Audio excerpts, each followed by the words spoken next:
Good afternoon, everyone, and welcome back to another Supercoach podcast.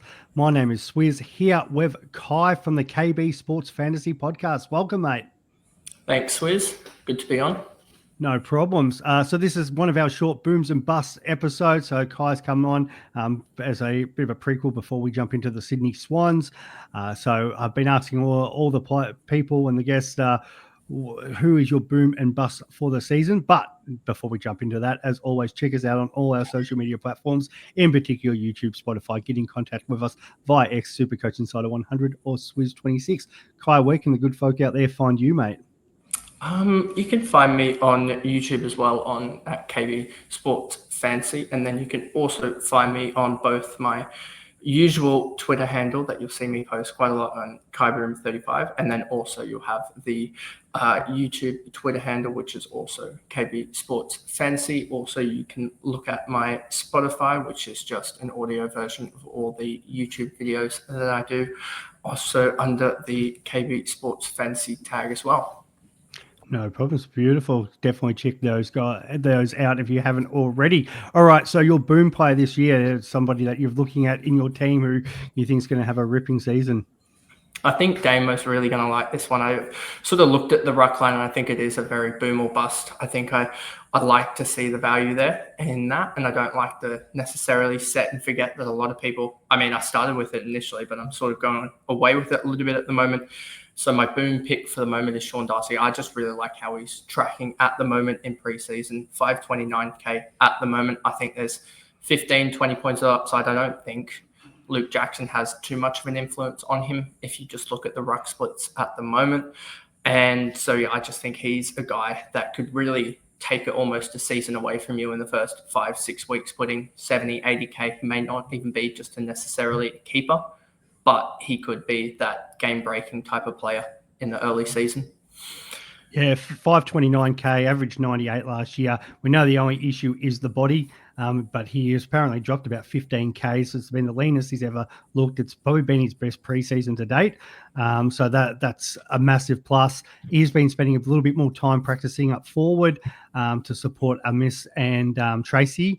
And that obviously allows when they do give the chop out for Jackson to go in there and, cover as probably the best second ruck in the league.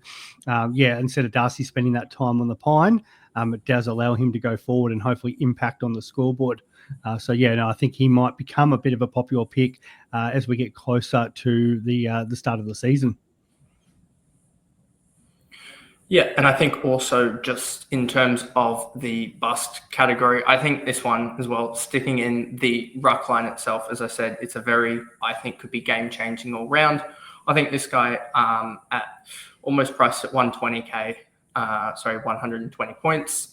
Tristan Cherry, I just don't know how that midfield mix is necessarily going to sort of stand up. I think as well that his tackle numbers were legitimately off the charts for a regular midfielder, let alone like a actual a ruckman. So I just wonder if Luke Parker coming in, we saw him, I think, even get 6 or 7 tackles in the Subber game against the North Melbourne at the SCG.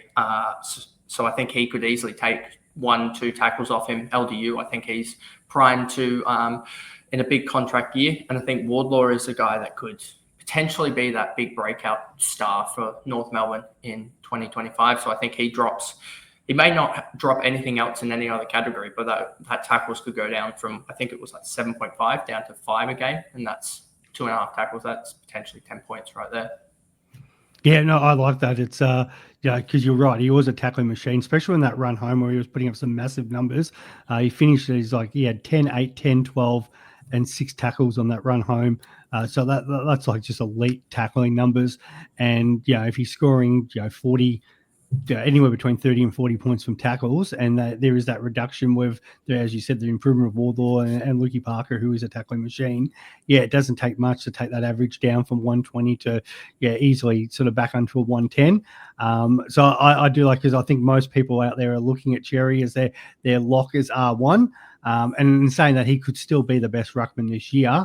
It's just that, are we willing to pay that extra money because it's hard to back up in like a 120 season?